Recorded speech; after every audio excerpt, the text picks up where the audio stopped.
Welcome to the Think Generational Wealth Podcast, episode number 66. Man, 66 episodes in. And I am your host, Amir Estimo. I always like to open up my podcast episodes with thankfulness and gratitude. I am appreciative of anyone that takes the time to listen to this podcast. You could be doing anything in this world, but the fact that you took the time to listen to this podcast is much appreciative. If you enjoy this content, subscribe to the podcast, share the podcast, and rate and review the podcast. I actually got a rating 1. Thank you. I appreciate it. Good or bad, I don't care. But I always want to hear feedback. If you give it a 1, tell me why. If you give it a 5, tell me why. If you give it a 3, so on and so on. Just tell me why. It can only make me better. So, today's episode topic is having too many credit cards a detriment? And the reason I picked this topic today is because I was reading an article a while back regarding what is the average American, how many credit cards do they carry? And the average American, an Investopedia, back in 2020 Q3, the average American holds 3.84 credit cards. And that number was down 4% from 2019. And actually, I sometimes like to look of what I have. And I have anywhere between, I have to say, probably 10 to 15 credit cards between business and personal. And I asked myself, is this too many? But quite frankly, to be honest with you, is if I didn't have I would say between the different type of accounts I have, trade lines, meaning credit cards, I have installment, reoccurring revolving debt. So revolving debt is like credit cards because those change.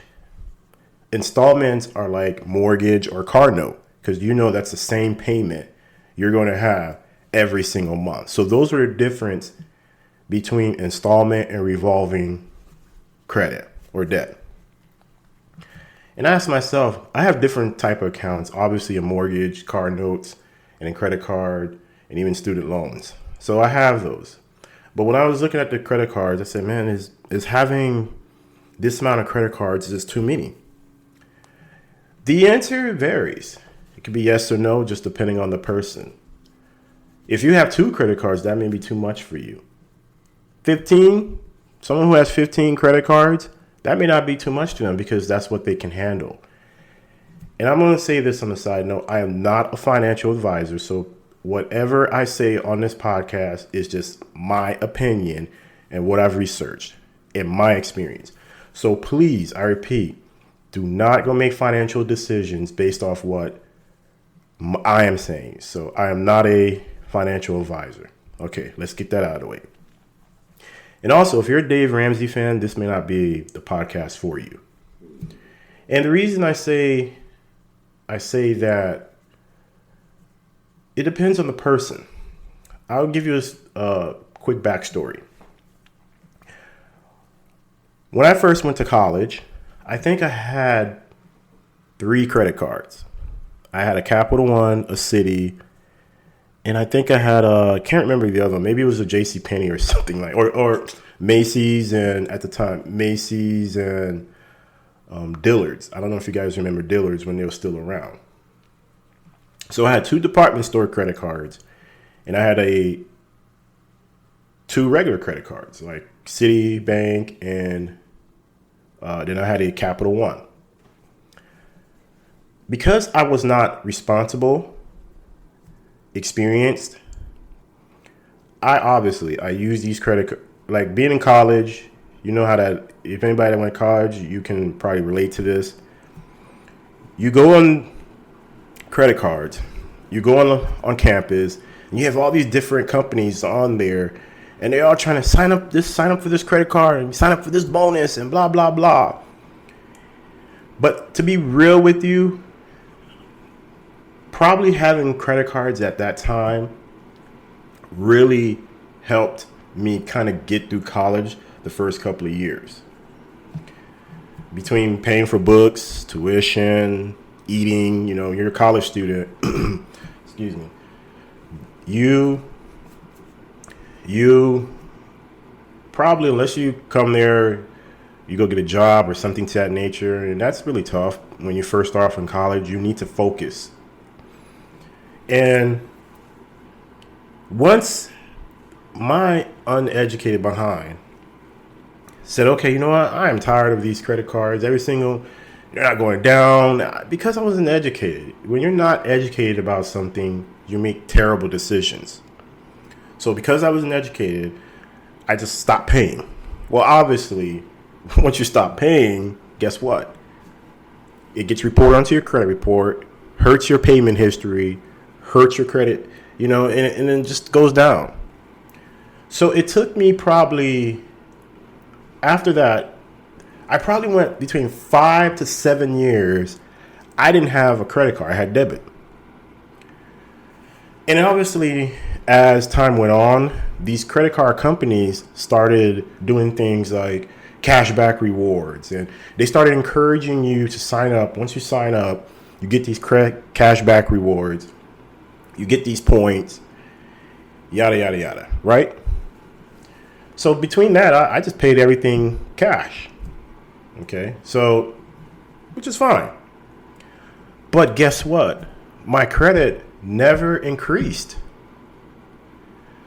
It never did. It just stayed the same, right? So back in 2000, I want to say 13, I applied for my first credit card. I actually got an offer. My very first credit card was Capital One, Quicksilver. I had that credit card for about maybe 2 years. 2 years I had that credit card. So what was the difference? The difference was I started to educate myself. I remember one time I called the credit card company, Capital One, and then I was just asking information about credit, and the gentleman on the other side said, hey, if you want to not pay interest, this is what you do. Obviously, whatever you spend, pay it off before the end of the statement cycle. I did that for about a year. My credit shot up, went up. And then I had a car note at the time. Once I paid my car note, my credit even shot up even more. I paid my car note 2 years ahead of schedule. So I had one credit card. Then I ended up, my second credit card, excuse me, my second credit card was Chase, I think it was a Chase Freedom or something. Then I had that, then I applied for a Discover, and then from a Discover to American Express, and then so on and so on. So now I end up anywhere between 10 to 15. And then the last credit cards that I've actually gotten have been business credit, not personal credit. I put a halt on the personal credit. I don't think I've got a personal credit card in maybe almost 2 years. Because you have to find that way where you just start to get disciplined. I'm a person, I don't like to use cash very much. If I do carry cash, it's very minimal. I rather use other people's money, which is credit. And if you're not using other people's money, unless you got a lot of money stockpiled in your bank, and if you do, you shouldn't be carrying that much money anyways in your bank, because the bank only assures up to $100,000 anyways. I rather use other people's money, which is credit cards, leverage that, keep my expenses very low, but use very less of the credit utilization. You got to be very disciplined. So again, someone who may have 2 credit cards versus someone that has 15 may have 2 different mindsets, and the person's discipline are different. What happens is that you become undisciplined. People who get too many credit cards are people who already had bad spending habits anyways. Getting a credit card actually exacerbates that. So if you know your spending habits are bad, I would not recommend you getting credit cards, because now you're going into credit card debt, and you don't want that. I can tell you, on the average, almost every single year, I see my credit line increases. I don't care. And the reason I say that is because even if I have a $30,000 credit limit, that doesn't necessarily mean I need $30,000 to make moves. You don't need that. Because the minute you get 30,000 and you go above that 10% credit utilization, your credit score starts to drop. It takes you to be very disciplined and learn from previous mistakes. I'm a person, I live within my means. Once in a while, yes, I like to go splurge on me and my family because we deserve that. And you need that for your mentality. You need that for your mental. You need the mental break. Maybe go on a vacation. Last year, me and my family, we went to a vacation, and guess how we paid for it? We paid for it using our credit card points. We use credit cards like a debit card. So if I know I'm going to spend, let's say, $2,000 between paying your bills, paying your grocery, eating out, $2,000. You want to spend $2,000 on your credit card. Pay that balance off before the statement cycle. And if you decide to carry a balance, keep it. 10% is the magic number, but I would say keep that under 5%. Because if you get 10%, that means you're spending 5% more. But if you keep your credit card debt, let's say if you have a $30,000 credit limit, that means you spend $3,000 of that a month. But if you only have $2,000, why would you spend $3,000? The optics doesn't make sense behind that. You have to have the mindset and the discipline to do that. So you can have two credit cards, and both of them may have a $20,000 credit limit, which is $40,000, but you are spending crazy amounts of money. Now, going back to what I was saying, if you decide to carry a balance, make sure it's under 5%, and make sure if you do that, pay it before the due date, not the statement date, the due date. So you say, Amir, what do you mean? Well, you have your statement, that's anywhere between 29 to 31 days, depending on the month, right? Your statement, so if you carry, let's say, $1,000 balance, that gets reported, which is fine, because you want these credit card companies to report. You want to keep them reporting. You don't, because that helps your history. You want to have an elongated credit history. You want to have that because that's what helps increase your credit score. And borrowers and lenders say, okay, you're a responsible borrower based off your credit history.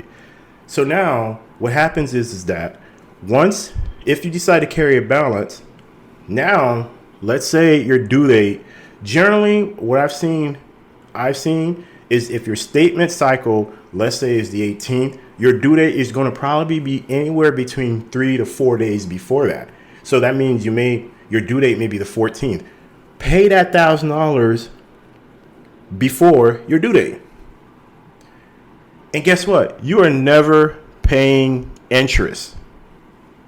Never. Because you're paying your statement, the statement balance before the due date. Now, if the 15th hits, guess what? You're now going to be paying interest. And that's how these companies make money. These companies don't care. If they give you a $30,000 credit limit, you use it. They don't care as long as you pay it. It's when you don't pay it and you're paying it late consistently, That's where the rubber meets the whatever you, however you say that, right? Rubber meets the road, something like that. So you want to get disciplined. You want to make sure you're disciplined, because that's where you can have 30, 40 credit cards, and I don't know who owns that much, but some people do, probably. There's someone out there that probably does. But they are more disciplined than someone who owns two. The person who owns two credit cards is out there buying stuff that's unnecessary. My motto is, I treat credit card like debit card. If I know I got $1,000 I'm going to spend $1,000 and pay it. I try to keep my balances very low. Once in a while, maybe it's a credit card. And here's another thing. Now, if you start having too many credit cards, is sometimes you got to start keeping up with all these, points. You may have one credit card that has all these points. You may have, you may get 3-time point or 3% cash back on dining, or 3% cash back if you do grocery, yada, yada, yada, and so on, right? But if you don't discipline yourself, if you know you can only handle 4, just get yourself 4 credit cards and then just work on increasing the limit. That's what you want. You want to keep these companies reporting, and then your credit score increases.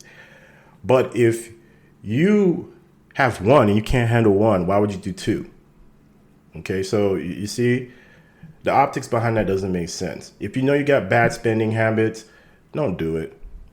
Don't do it. It's almost like giving a crackhead more crack. You can't do that. That doesn't make no sense.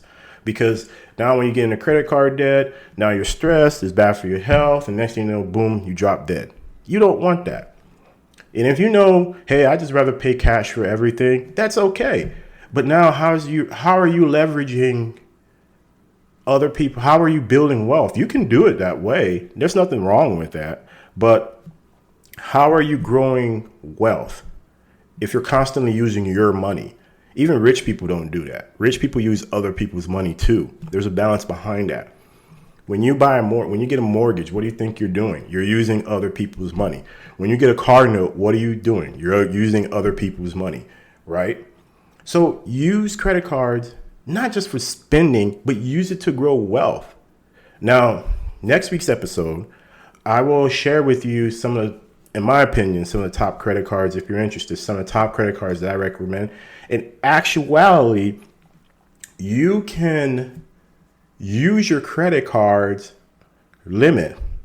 You can use your credit limit to actually build wealth. So you can use that if you want to get into real estate. You can use that. Use some of your credit limit from your personal credit. You can buy properties with that. Pay your credit card off, obviously. And you can be building wealth that way. I will share with you next week's episode what credit cards that do that. Now, in my opinion, some of the top credit cards that are out there, the Chase. Now, Chase, you have what you call the Chase trifecta. You can do what you call a Chase trifecta, meaning you can get anything within that Chase. You can get a Chase Freedom Unlimited. You can get the Chase Sapphire Preferred. You can get a business credit card, and then you have the Chase trifecta. American Express is very good too. I think those are the 2 top, in my opinion. Chase, American Express. And I will go over the rewards and how I use these. But the thing about it, you got to know when to stop too. You can't just be out there just applying for credit cards left and right. And then now you may have 2 credit cards that do the same thing. And now you got to be keeping up with credit cards. Okay. So I hope this episode was of value to you. Understand this, folks. You don't want to go into credit card debt. You got to be smart with your money. You can't just do things just to do it because it makes sense when it really doesn't. Okay. Understand where is your stopping point, right? So understand that, okay, if I know I can handle 2, like it took me a while. I got 1. I said, okay, I can handle 1. Then I got 2. I said, okay, well, I can handle 2, 3, 4, 5, and so on, so on. So now where I have business credit and I'm using that to build business.